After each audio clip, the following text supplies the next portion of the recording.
Hello friends, अपनी youth publication की history की बुक से ये हमारी सीरीज चल रही है, जिसमें हमने पहले पढ़ा था राजपूत काल। अब हम पढ़ेंगे पाल वंश।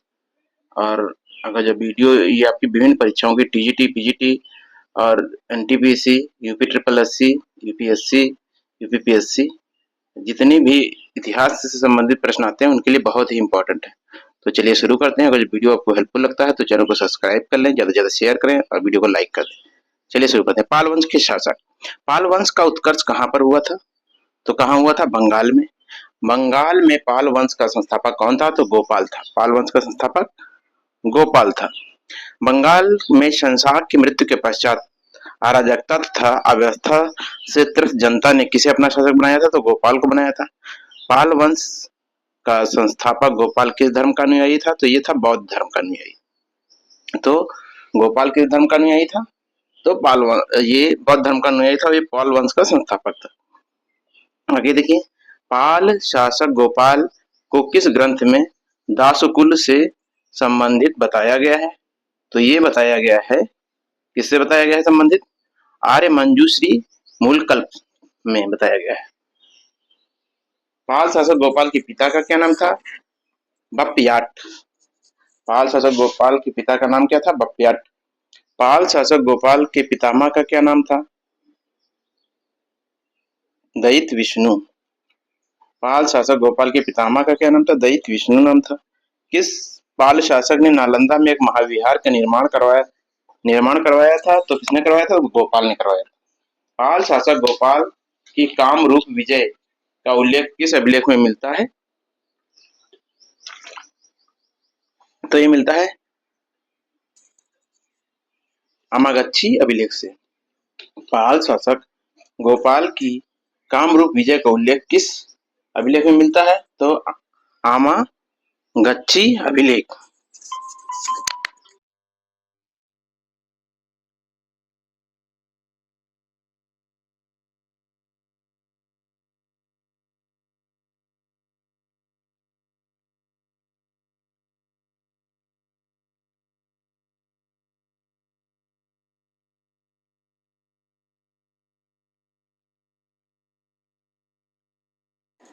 आगे देखिए, पाल शासक गोपाल द्वारा समुद्र पर्यंत विजय का उल्लेख किस अभिलेख में मिलता है?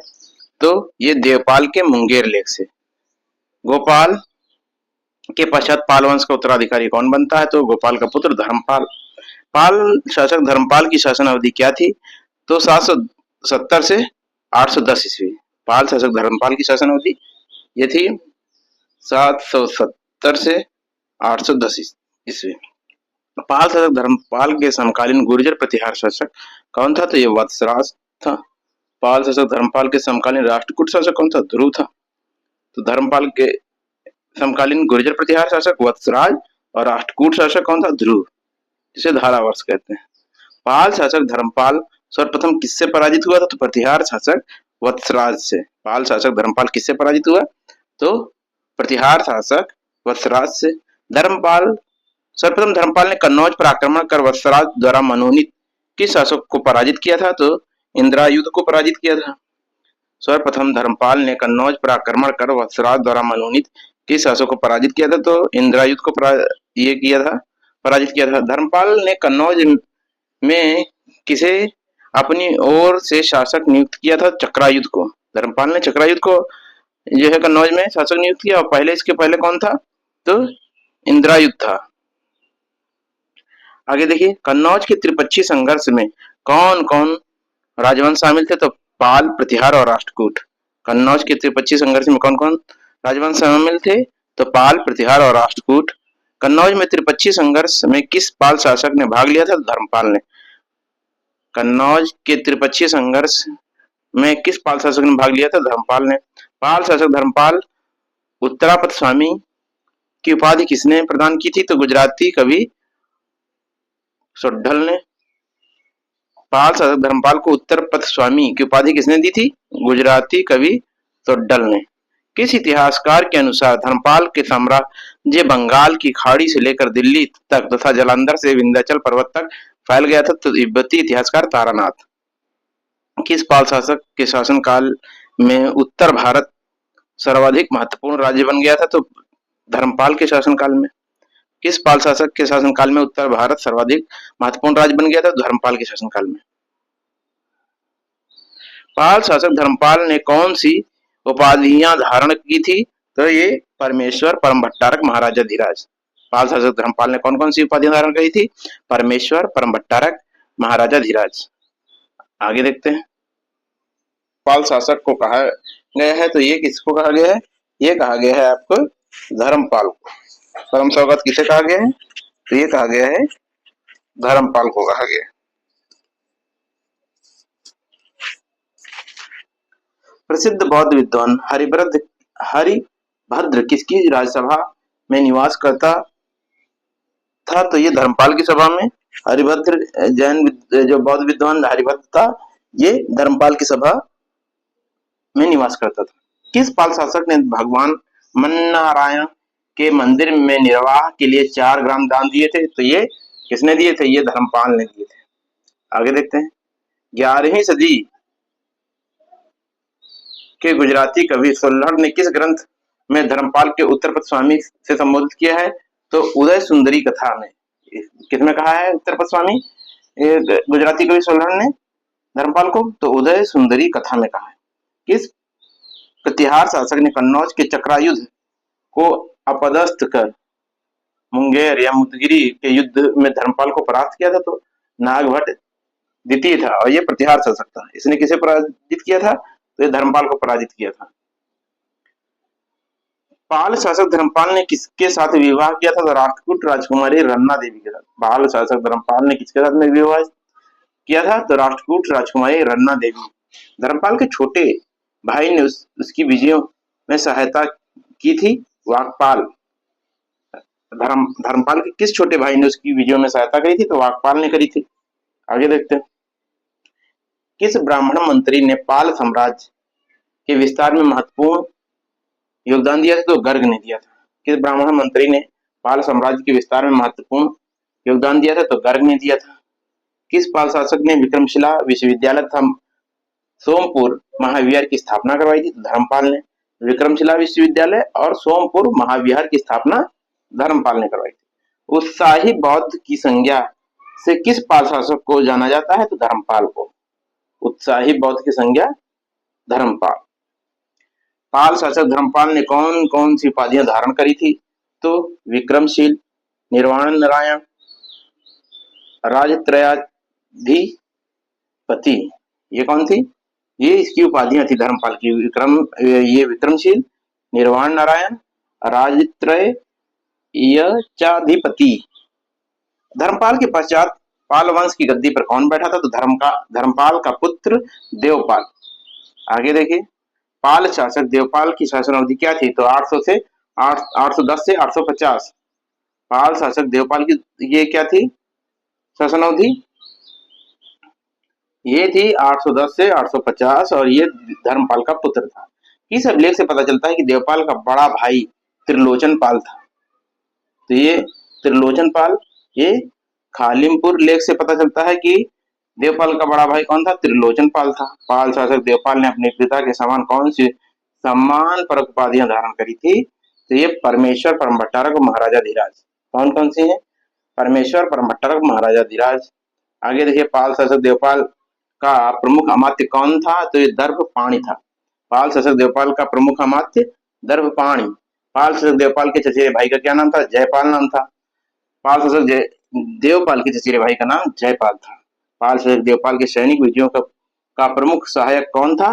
तो देवपाल का चचेरा भाई जयपाल। पाल शासक देवपाल की सैनिक विजयों का प्रमुख सहायक कौन था? तो देवपाल का चचेरा भाई जयपाल था। इस अभिलेख से पता चलता है कि पाल शासक देवपाल ने विंध्य पर्वत और कम्बोज तक सैनिक अभियान किया था। तो मुंगेर लेख से। इस अभिलेख से पता चलता है कि पाल शासक देवपाल ने विंध्य पर्वत तथा कम्बोज तक सैनिक अभियान किया था। तो मुंगेर लेख से किया था। आगे देखिए। जावा के शैलेंद्र वंशी शासक बालपुत्र देव के अनुरोध पर नालंदा में एक बौद्ध मठ बनवाने के लिए किसने 5 गांव दान में दिया था? तो पाल शासक देवपाल ने ये दिए थे। जावा के शैलेंद्र वंशी शासक बालपुत्र देव के अनुरोध पर नालंदा में एक बौद्ध मठ बनाने के लिए 5 गांव दान दिए पाल शासक देवपाल ने। पाल शासक देवपाल किस धर्म का अनुयायी था? तो ये बौद्ध धर्म का था। पाल शासक किस धर्म का अनुयायी था? तो ये पाल शासक देवपाल किस धर्म का अनुयायी था? तो ये बौद्ध धर्म का। किस पाल शासक ने अपनी राजधानी मुंगेर स्थानांतरित किया था? तो इसके किया था देवपाल ने स्थानांतरित किया था। आगे देखते हैं।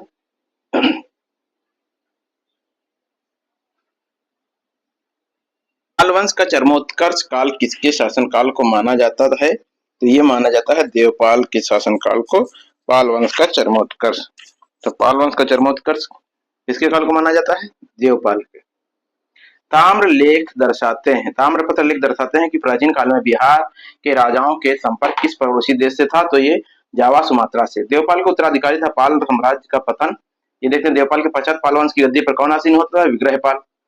पाल शासक विग्रहपाल की शासन अवधि क्या थी? तो ये 850 से 854 ईस्वी।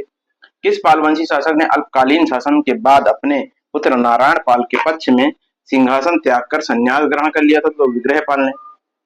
पाल वंशी शासक के विघटन और पतन किस शासक के शासनकाल से आरंभ होता है? तो देवपाल के उत्तराधिकारी विग्रहपाल। पाल वंश साम्राज्य क्या विघटन पतन किस शासक के शासनकाल से आरंभ होता है? तो देवपाल के उत्तराधिकारी विग्रहपाल। किस पाल शासक के शासनकाल में बंगाल तक ही पाल साम्राज्य संकुचित हो रह गया था? तो नारायण पाल। 908 ईस्वी से 988 ईस्वी तक 80 वर्षों तक किन पाल शासकों ने शासन या राज्य किया था? तो ये था राज्यपाल, गोपाल द्वितीय, विग्रहपाल और विग्रहपाल द्वितीय। कौन था? राज्यपाल, गोपाल द्वितीय, विग्रहपाल द्वितीय। बंगाल में पाल राज्य के भीतर किन दो स्वतंत्र वंशों ने अपनी सत्ता स्थापित करी थी? पश्चिम में कंबोज और पूर्व में चंद्रवंश। पश्चिम में कंबोज और पूर्व में चंद्रवंश। आगे देखिए,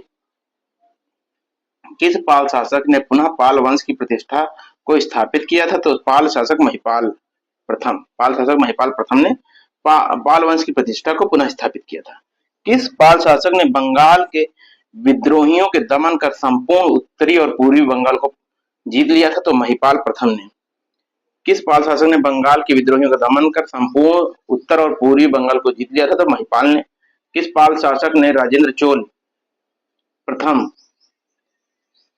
के हाथों पराजित होना पड़ा था? तो ये महिपाल प्रथम को। किस पाल शासक को राजेंद्र चोल प्रथम के हाथों पराजित होना पड़ा था? तो ये महिपाल प्रथम। महिपाल की मृत्यु के पश्चात पाल वंश के सिंहासन पर कौन आसीन हुआ? तो जयपाल। ये था इसकी शासन उम्र 1038 से 1055 ईस्वी तक। महिपाल की मृत्यु के बाद पाल वंश के सिंहासन पर कौन आसीन हुआ? तो जयपाल। कलजुरी चेदी शासक कर्ण ने किस पाल शासक को पराजित किया था? तो जयपाल को। कलजुरी चेदी शासक कर्ण ने किस पाल शासक को पराजित किया था? जयपाल को पराजित किया था। किस राष्ट्रकूट शासक ने नारायण पाल को पराजित किया था? तो कृष्ण द्वितीय ने। पाल शासक महिपाल के शासनकाल के प्रमुख शिल्पकार वास्तुविद कौन थे? तो स्थिरपाल और बसंतपाल। पाल शासक महिपाल के शासनकाल के प्रमुख शिल्पकार वास्तुविद कौन थे? तो स्थिरपाल और बसंतपाल। इस पाल शासक ने पाल वंश के गौरव का पुनर्स्थापक कहा जाता है? तो महिपाल प्रथम को कहा जाता है। किस पाल शासक ने बनारस, सारनाथ, बोधगया, नालंदा में सैकड़ों बौद्ध विहारों और हिंदू मंदिरों का जीर्णोद्धार और निर्माण करवाया था? तो महिपाल ने कराया था, महिपाल प्रथम ने।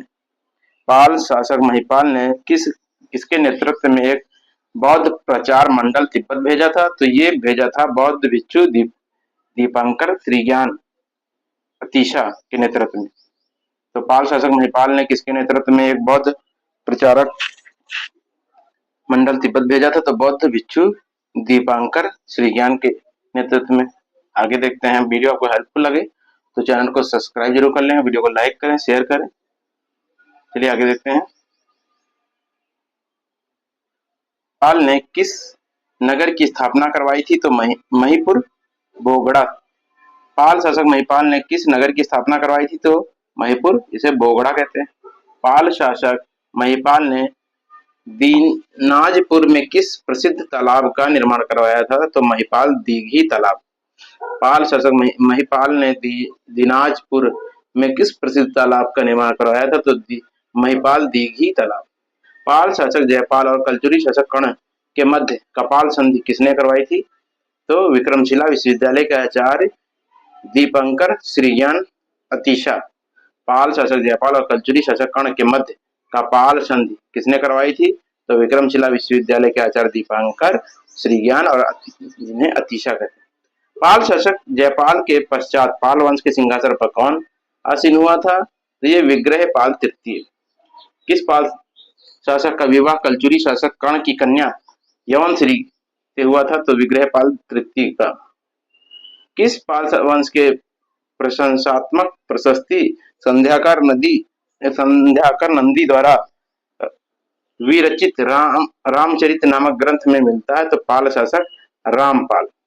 किस पाल शासक के प्रशंसात्मक प्रशस्ति संध्याकार नंदी द्वारा विरचित रामचरित नामक ग्रंथ में मिलता है? तो पाल शासक रामपाल। पाल वंश का अंतिम शासक कौन था? तो मदन पाल था। ये 1161 इसमें बनता है। 12वीं शताब्दी के अंत में बंगाल में पाल साम्राज्य किस राजवंश की अधिग्रहण कर लिया था? तो सेन वंश ने किया था। 12वीं शताब्दी के अंत में बंगाल का पाल साम्राज्य किस राजवंश ने अधिग्रहण कर लिया था? सेन वंश। आगे देखते हैं। पाल कालीन कला, साहित्य एवं स्थापत्य। सोमपुरी तथा ओदंतपुरी में मठों का निर्माण किस पाल शासक ने करवाया था? तो ये पाल वंश संस्थापक गोपाल ने सोमपुरी और ओदंतपुरी में मठों का निर्माण कराया। किस पाल शासक ने नालंदा में बौद्ध विहारों का निर्माण करवाया था? तो ये था गोपाल। किस पाल शासक ने नालंदा में बौद्ध विहारों का निर्माण किया? तो गोपाल ने करवाया था। 8वीं शताब्दी के बाद विक्रमशिला महाविहार की स्थापना किसने करवाई थी? तो धर्मपाल ने करवाई थी। 8वीं शताब्दी के बाद विक्रमशिला महाविहार की स्थापना किसने करवाई थी? धर्मपाल ने करवाई थी। पालकालीन अधिकांश भवन एवं स्मारकों के अवशेष किस स्थान पर प्राप्त हुए हैं? तो पहाड़पुर, राजशाही, बांग्लादेश। तक्षण कला के क्षेत्र में पालकालीन कलाकारों ने किस नवीन शैली का सूत्रपात किया था? तो ये मगध वंग शैली। तक्षण कला के क्षेत्र में पालकालीन कलाकारों ने किस नवीन शैली का सूत्रपात किया था? तो मगध वंग शैली का। इतिहासकार तारानाथ तक्षण कला शैली को किसकी संज्ञा देते हैं? तो पूर्वी भारतीय शैली। इतिहासकार तारानाथ तक्षण कला शैली को किसकी संज्ञा देते हैं? तो पूर्वी भारतीय शैली। मगध वंग शैली के प्रवर्तक किसे माना जाता है? तो धीमन और विपत्त पाल को। धीमान और विपत्त पाल को। पाल शासक किस धर्म के अनुयायी थे? तो बौद्ध धर्म के अनुयायी थे। पाल शासन में किस शिक्षा केंद्र ने अंतरराष्ट्रीय ख्याति अर्जित करी थी? तो विक्रमशिला विश्वविद्यालय।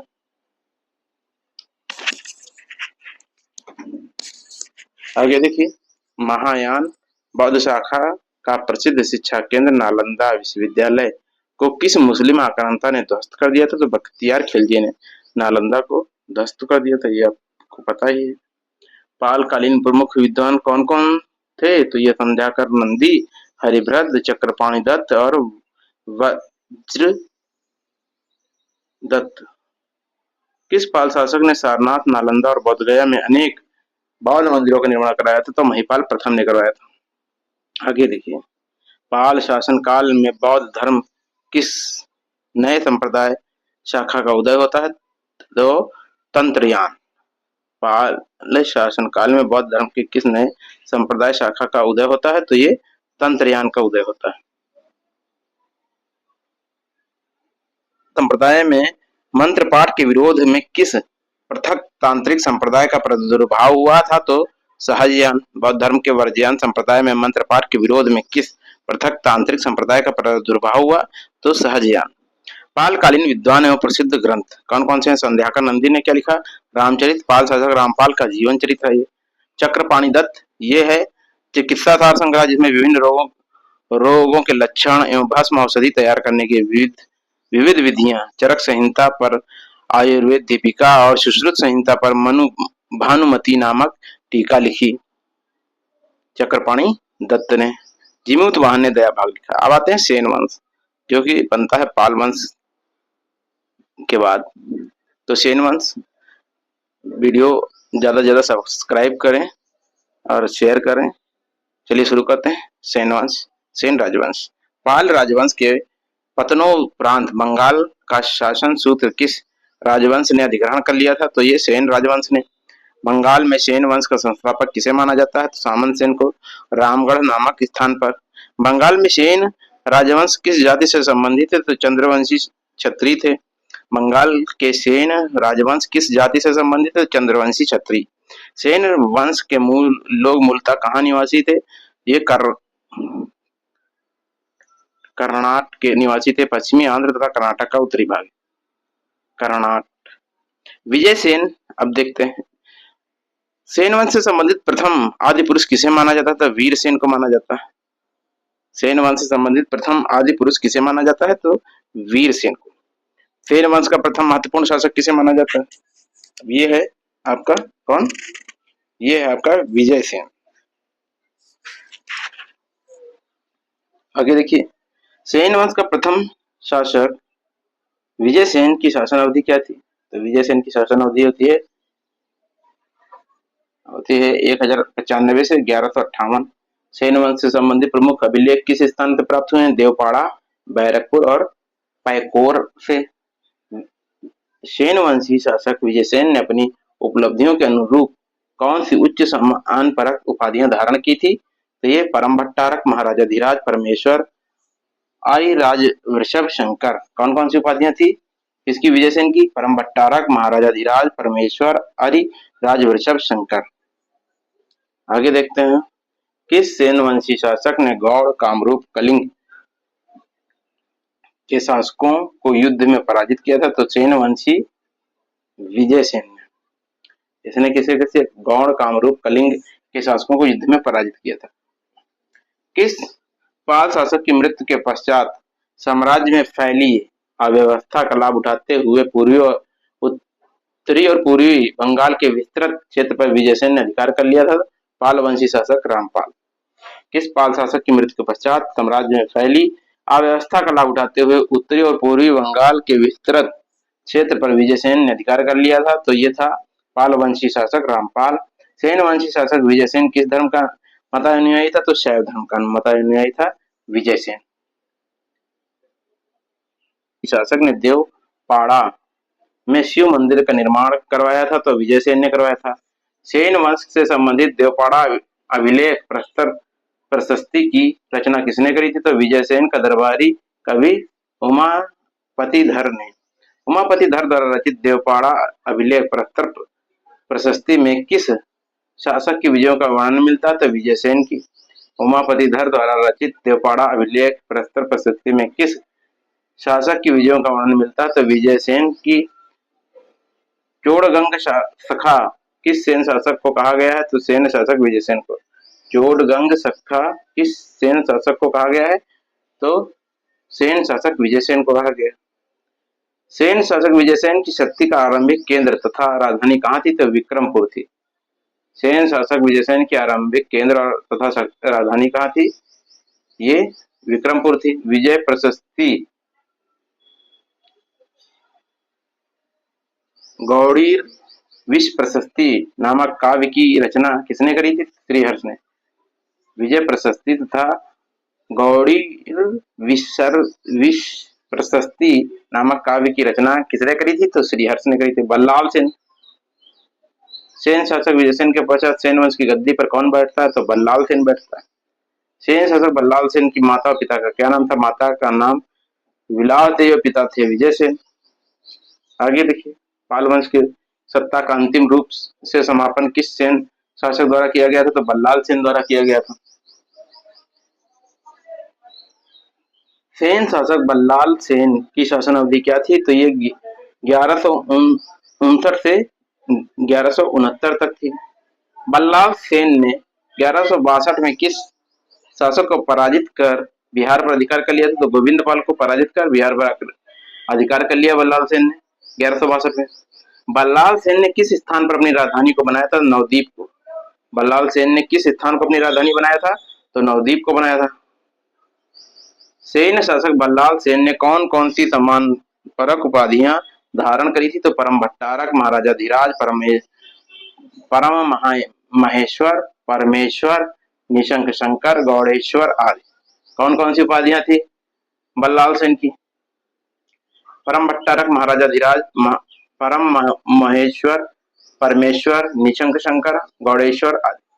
चालुक्य शासक जगदेक मल्ल द्वितीय की पुत्री राम देवी का विवाह किस सेन शासक के साथ में होता है? तो राम देवी का विवाह होता है बल्लाल सेन से। किस सेन शासक ने कन्नौज कानिकुब्ज से अनेक ब्राह्मण कुलों को बुलाकर बंगाल में बसाया था? तो बल्लाल सेन ने। कुलीनवाद नामक सामाजिक आंदोलन किस शासक ने चलाया था? तो सेन शासक बल्लाल सेन ने कुलीनवाद नामक सामाजिक आंदोलन चलाया। सेन कालीन कौन सा विद्वान अपनी विद्वता के लिए बंगाल में प्रसिद्ध था? अनिरुद्ध। सेन कालीन कौन सा विद्वान अपनी विद्वता के लिए बंगाल में प्रसिद्ध था? तो अनिरुद्ध था। सेन शासक बल्लाल सेन ग्रस्त जीवन त्याग कर अपना अंतिम जीवन काल किस स्थल पर व्यतीत किया था? त्रिवेणी संगम प्रयागराज। सेन शासक बल्लाल सेन ग्रस्त जीवन त्याग कर अपना अंतिम जीवन काल किस स्थान पर व्यतीत किया था? तो ये किया था त्रिवेणी संगम प्रयागराज। अब आते हैं आगे, देख लेते हैं सेन शासक बल्लाल सेन द्वारा रचित ग्रंथ कौन? दान सागर स्मृतियों पर आधारित ग्रंथ है। अद्भुत सागर ये है खगोल विज्ञान। आचार सागर धार्मिक ग्रंथ है। प्रतिष्ठा सागर ये सामाजिक ग्रंथ है। नोट देखिए, सेन वंश के शासक स्वयं को ब्रह्मा क्षत्रिय और कर्नाट क्षत्रिय कहते थे। सेन वंश के शासक स्वयं को ब्रह्मा क्षत्रिय और कर्नाट क्षत्रिय कहते थे। दान सागर स्मृतियों पर आधारित है। अद्भुत सागर खगोल विज्ञान से। आचार सागर धार्मिक ग्रंथ है और प्रतिष्ठा सागर सामाजिक ग्रंथ है। ये किसने लिखा? सेन शासक बल्लाल सेन ने लिखा।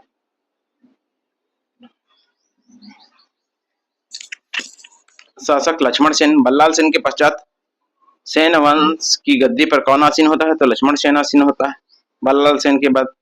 लक्ष्मण सेन की विजयों और सांस्कृतिक क्रियाकलापों से संबंधित बंगाल में कितने अभिलेख प्राप्त हुए? तो 8 अभिलेख प्राप्त हुए हैं। किस अभिलेख से ज्ञात होता है कि लक्ष्मण सेन ने गौड़, कामरूप, काशी, कलिंग में विजय करी थी? तो भोवल तथा माधोनगर अभिलेख से प्राप्त होता है कि लक्ष्मण सेन ने गौड़, कामरूप और काशी तथा कलिंग में की विजय करी थी। किस सेन शासक ने पुरी, काशी तथा प्रयाग में विजय स्तंभ स्थापित करवाए थे? तो ये सेन शासक लक्ष्मण सेन ने पुरी, काशी में और प्रयाग में विजय स्तंभ स्थापित करवाए। सेन शासक लक्ष्मण सेन के समकालीन गढ़वाल राठौर वंशी शासक कौन था? तो ये जयचंद था। सेन शासक लक्ष्मण सेन ने प्राचीन राजधानी गौड़ के समीप किस स्थान पर अन्य राजधानी स्थापित कराई थी? लखनौती लक्ष्मणवती। सेन शासक लक्ष्मण सेन ने प्राचीन राजधानी गौड़ के समीप किस स्थान पर अन्य राजधानी की स्थापना कराई थी? तो लखनौती लक्ष्मणवती थी। किस सेन शासक ने शासनकाल में 1202 में तुर्क विजेता बख्तियार खिलजी ने राजधानी नदिया पर आक्रमण किया था? तो लक्ष्मण सेन। किस सेन शासक के शासनकाल में 1202 में तुर्क विजेता बख्तियार खिलजी ने राजधानी नदिया पर आक्रमण किया था? तो ये लक्ष्मण सेन था और ये राजधानी है नदिया, नदी मत समझिए। सेन शासक लक्ष्मण सेन के लेखों में कौन सी उपाधि प्रदान की गई है? तो परम भागवत। लक्ष्मण संवत का प्रारंभ किस वंश द्वारा प्रचलित किया गया था? तो सेन वंश द्वारा। सेन शासक लक्ष्मण सेन ने अपने पिता द्वारा प्रारंभ किए गए ग्रंथ पूर्ण किए थे? तो अद्भुत सागर। सेन शासक लक्ष्मण सेन ने अपने पिता द्वारा प्रारंभ किए गए किस ग्रंथ को पूर्ण किया था? तो ये किया था अद्भुत सागर को। ये खगोल विज्ञान से संबंधित था। आगे देखिए, सेन शासक लक्ष्मण सेन का दरबारी कवि कौन था? तो श्रीधर दास। सेन शासक लक्ष्मण सेन का दरबारी कवि श्रीधर दास था। सेन शासक लक्ष्मण सेन की राजसभा में निवास करने वाले विद्वानों की सभा को क्या कहा जाता था? पंचरत्न कहा जाता था। लक्ष्मण सेन की राजसभा में कौन विद्वानों को क्या कहा जाते थे? पंचरत्न कहते थे। ताबाक ए नासिरी का लेखक मिनहाज उस सिराज ने किस शासक को हिंद का खलीफा कहा है? तो लक्ष्मण सेन शासक लक्ष्मण सेन को मिनहाज उस सिराज, तबाकत नासिरी का लेखक जो है मिनहाज उस सिराज, इसने इसको कहा है लक्ष्मण सेन को हिंद का खलीफा। आगे देखते हैं, लक्ष्मण सेन के पश्चात क्रमशः किसने शासन किया था? तो विश्वरूप सेन और केशव सेन। सेन वंश के पतन के बाद बंगाल राज्य किसके अधिकार क्षेत्र में चला गया था? तो दिल्ली सल्तनत के अधिकार क्षेत्र में चला गया है। लक्ष्मण सेन के शासनकाल से संबंधित विद्वान एवं ग्रंथ देखिए। जयदेव की कौन कौन सी कृतियां हैं? गीत गोविंद, चंद्रलोक और प्रसन्न राघव। कौन कौन सी है जयदेव की कृतियां? गीत गोविंद, चंद्रलोक, प्रसन्न राघव। धोई की पवनदूत। धोई की क्या है? पवनदूत। हलायुध या न्यायाधीश को ब्राह्मण वर्ग सर्वस्व था। श्रीधरदास की कौन सी है? सदुक्ति कर्णामृत। सदुक्ति कर्णामृत ये है श्रीधरदास की। आगे देखते हैं। है कश्मीर का राज्य। वीडियो आपको हेल्पफुल लग रहा हो तो चैनल को सब्सक्राइब कर लें, ज्यादा से ज्यादा शेयर करें और वीडियो को लाइक कर दें। काशी के हिंदू राज्य का इतिहास जानने का प्रमुख ग्रंथ कौन सा है? तो राजतरंगिणी है। राजतरंगिणी ग्रंथ की रचना किस विद्वान ने की थी? तो कल्हड़ ने करी थी। कल्हड़ किस जाति से संबंधित था? ब्राह्मण से। कल्हड़ के पिता का क्या नाम था? चंपक नाम था। तो राजतरंगी ग्रंथ की रचना किस विद्वान ने करी थी? तो कल्हड़ ने करी थी। कल्हड़ किस जाति से संबंधित था? ब्राह्मण। कल्हड़ के पिता का क्या नाम था? चंपक। कल्हड़ के पिता चंपक किस राजा के मंत्री थे? तो कश्मीर के शासक हर्ष के। ये कश्मीर का शासक हर्ष है, ध्यान रखिएगा, वो हर्ष नहीं है जो यहाँ पर कन्नौज में जो शासन करता था। कल्हड़ ने राजतरंगिणी नामक ग्रंथ की रचना किसके शासनकाल में पूर्ण करी थी? तो जयसिंह के। जयसिंह ये था 1127 से 1159। आगे देखिए।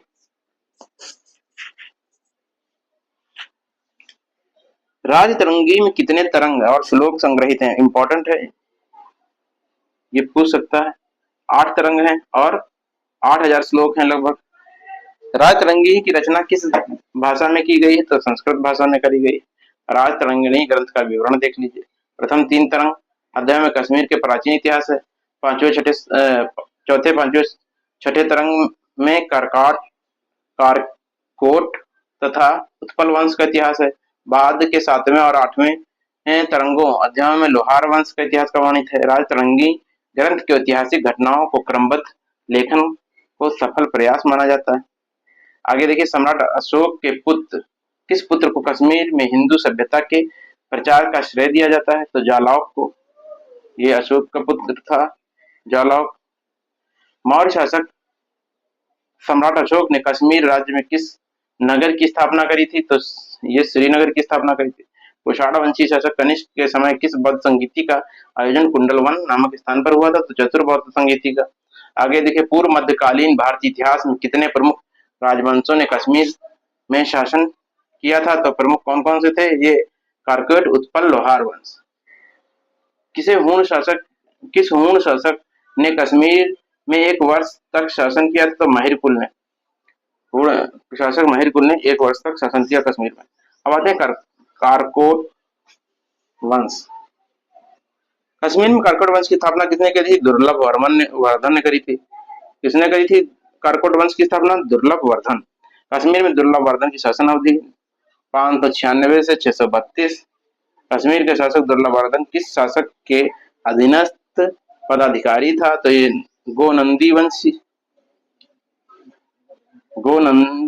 वंशी के ये था अधीनस्थ पदाधिकारी था। कश्मीर के शासक दुर्लभ वर्धन किस शासक के अधीनस्थ पदाधिकारी था? तो गोनंद वंशी। कारकोट वंशी शासक दुर्लभ वर्धन के शासनकाल में किस विदेशी यात्री ने कश्मीर की यात्रा करी थी? तो चीनी यात्री हेंग सांग ने कश्मीर की यात्रा करी थी। दुर्लभ वर्धन के पश्चात कारकोट वंश की गद्दी पर कौन आसीन हुआ था? तो दुर्लभक। और कारकोट वंशी शासक दुर्लभक की शासन अवधि क्या थी? तो ये 632 से 682 ईस्वी। कारकोट वंशी शासक दुर्लभक ने कौन सी उपाधि धारण करी थी? तो प्रतापादित्य की उपाधि धारण करी थी। कारकोट वंशी शासक दुर्लभक ने कश्मीर में किस नगर की स्थापना करवाई थी? तो प्रतापपुर की स्थापना करवाई थी। कारकोट वंशी शासक दुर्लभक के कितने पुत्र थे? तो 3 पुत्र थे। दुर्लभक के 3 पुत्रों को क्रमशः क्या नाम क्या थे? जो चंद्रापीड, इसे वज्रादित्य कहते हैं। तारापीड, चंद्रापीड जिसे वज्रादित्य, तारापीड, उदयादित्य, मुक्तापीड, ललितादित्य। तो चंद्रापीड कौन है? ये वज्रादित्य है। तारापीड, उदयादित्य, मुक्तापीड ललितादित्य। ये दुर्लभक के पुत्रों के नाम है। कर्कोट वंश के शासक दुर्लभक के पश्चात कर्कोट वंश की गद्दी पर कौन आसीन होता है? दुर्लभक का पुत्र चंद्रापीठ वज्रादित्य से बोलते हैं। किस कर्कोट वंशी शासक के काल में सिंध पर अरबों का आक्रमण हुआ था? चंद्रापीठ वज्रादित्य के शासन काल में। कल्हड़ ने किस कर्कोट वंशी शासक को उसकी न्यायप्रियता और ईमानदारी की प्रशंसा की है? तो चंद्रापीठ, इसे वज्रादित्य कहते हैं। कर्कोट वंश शासक चंद्रापीठ के पश्चात सिंहासन पर कौन आसीन हुआ था? तारापीठ। तारापीठ उदयादित्य। कल्हड़ ने किस कर्कोट वंश शासक को क्रूर और निर्दयी बताया है? तो ये तारापीठ को बताया है, जिसे उदयादित्य कहते हैं। कर्कोट वंशी शासक तारापीठ उदयादित्य के पश्चात कौन सिंहासन आसीन हुआ था? तो मुक्तापीठ, ये ललितादित्य। आगे देखिए, कर्कोट वंशी शासक मुक्तापीठ या ललितादित्य की शासन अवधि क्या है? ये 724 से 760। ललितादित्य मुक्तापीठ को किस शासक की सहायता से तिब्बतियों को पराजित किया था? कन्नौज के शासक यशोवर्मन की सहायता ली और तिब्बतियों को इसने पराजित किया। अरबों के विजय का श्रेय किस कर्कोट वंश शासक को प्राप्त है? तो ललितादित्य को। अरबों पर इसने विजय प्राप्त करी थी कर्कोट वंशी शासक ललितादित्य ने। कर्कोट वंशी शासक ललितादित्य की सबसे महत्वपूर्ण विजय किसके विरुद्ध थी? ये थी कन्नौज शासक यशोवर्मन। कश्मीर में प्रसिद्ध मृतंड सूर्य मंदिर का निर्माण किसने करवाया था? तो ललितादित्य मुक्तापीठ ने। कश्मीर में स्थापत्य कला और तक्षण कला का प्रसिद्ध नमूना उदाहरण किस मंदिर को माना जाता है? मर्तंड सूर्य मंदिर। कश्मीर के स्थापत्य कला और तक्षण कला का प्रसिद्ध नमूना उदाहरण किस मंदिर को माना जाता है? मर्तंड सूर्य मंदिर। किस कर्कोट वंशी शासक को सर्वाधिक शक्तिशाली तथा साम्राज्यवादी शासक माना जाता है? तो ललितादित्य मुक्तापीठ को। कर्कोट वंशी शासक ललितादित्य मुक्तापीठ किस नगर की स्थापना करवाई थी? तो परिहासपुर की। कर्कोट वंशी शासक किस शासन में यशोवर्मन के दरबारी कवि वाकपति और भवभूति को कश्मीर बुलाकर अपने दरबार में रखा था? तो ललितादित्य मुक्तापीठ ने। किसको? ये यशोवर्मन के राजकवि थे वाकपति और भवभूति, इनको बुलाकर अपने राज दरबार में रखा ललितादित्य मुक्तापीठ ने। अंतिम शासक कौन था? तो ये था जयापीठ या विनयादित्य। कर्कोट वंशी शासक जयापीठ विनयादित्य के दरबारी विद्वान कौन थे? तो दामोदर गुप्त, उदभट्ट, वामन भट्ट और एवं क्षीर। कौन कौन थे? जयपीठ या विनयादित्य के दरबारी विद्वान दामोदर गुप्त, उदभट्ट, वामन भट्ट एवं क्षीर। कर्कोट वंशी शासक जयापीठ विनयादित्य की मृत्यु कब हुई थी? तो ये 810 ईस्वी में हुई थी। अब आते हैं उत्पल वंश पढ़ते हैं। उत्पल वंश, कर्कोट वंश के बाद कश्मीर में किस राजवंश का शासन स्थापित होता है? तो ये स्थापित होता है उत्पल वंश का शासन। कश्मीर में उत्पल वंश की स्थापना किसने करवाई थी? तो अवंतीवर्मन ने करवाई थी। उत्पल वंश के संस्थापक अवंतीवर्मन। उत्पल वंशी शासक अवंतीवर्मन की शासन अवधि क्या थी? तो ये 855 से 883 ईस्वी। उत्पल वंशी शासक कृषि की उत्तम व्यवस्था के लिए किस विधि का प्रयोग प्रचलित करवाया था? तो ये सिंचाई व्यवस्था। उत्पल वंशी शासक कृषि की उत्तम व्यवस्था के लिए किस विधि का प्रयोग सर्वाधिक प्रचलित करवाया था? तो सिंचाई व्यवस्था। उत्पल वंशी शासक अवंतीवर्मन ने किस नगर की स्थापना करवाई थी? तो सूर्यपुर, अवंतीपुर। उत्पल वंशी शासक अवंतीवर्मन ने किस नगर की स्थापना करवाई थी? तो ये सूर्यपुर, अवंतीपुर थी। सिंचाई हेतु सर्वाधिक नहरों का निर्माण किस शासक ने करवाया था? तो अवंतीवर्मन ने करवाया था। सिंचाई हेतु सर्वाधिक नहरों का निर्माण किस शासक ने करवाया था? तो अवंतीवर्मन ने करवाया था। अब आते उत्पल वंश से संबंधित प्रमुख विद्वान और ग्रंथ देख लेते हैं। विद्वान देखिए और ग्रंथ है उनके। आनंदवर्धन, ये धवन्यालोक, आनंदवर्धन धवन्यालोक। रत्नाकर, हरिविजय। इनका रत्नाकर का कौन सा ग्रंथ है? हरिविजय। उत्पल वंशी अवंतीवर्मन के पश्चात कौन सिंहासन आसीन होता है? तो शंकर वर्मन होता है। उत्पल वंशी शासक शंकर वर्मन की शासन अवधि ये थी आपकी, ये है 885 से 902। किस उत्पल वंशी शासक ने दरबाविसार, झेलम और चिनाब के बीच स्थित त्रिगर्त, कड़ांगा, कड़गा तथा गुर्जर की विजय करी थी? शंकर वर्मन ने करी थी। किस उत्पल वंशी शासक ने जनता पर भारी टैक्स लगाया था? तो शंकर वर्मन ने। शंकर वर्मन के पश्चात कौन सिंहासन सीन होता है तो गोपाल वर्मन, और शंकर वर्मन के बाद कौन आता है? गोपाल वर्मन। उत्पल वंश की किस महिला शासिका ने शासन किया था? तो रानी दिद्दा ने किया था। रानी दिद्दा का विवाह से पूर्व किस वंश से संबंधित थी? तो लोहार वंश से संबंधित थी।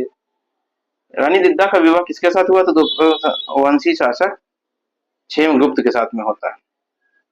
रानी दिद्दा की मृत्यु के बाद सिंहासनसीन कौन होता है? तो रानी दिद्दा का भतीजा संग्राम राज। रानी दिद्दा ने किस दो नगर की स्थापना कराई थी? दिद्दापुर और कंकन कंकनपुरा की और दिद्दापुरा की। और रानी दिद्दा ने अपने पौत्र नंदी गुप्त की स्मृति में किस मंदिर का निर्माण कराया था? दिद्दा स्वामीन मंदिर। रानी दिद्दा ने अपने पौत्र नंदी गुप्त की स्मृति में किस नगर का निर्माण कराया था? किस मंदिर का निर्माण कराया था? तो दिद्या स्वामीन मंदिर। आगे देखते हैं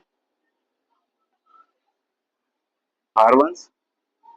तो हमारे ऐसे ही वीडियो पाने के लिए चैनल को सब्सक्राइब जरूर कर लें, ज़्यादा से ज़्यादा शेयर करें, जिससे हमारा मनोबल बढ़ता रहे और हम आपके लिए ऐसे ही वीडियो लाते रहें।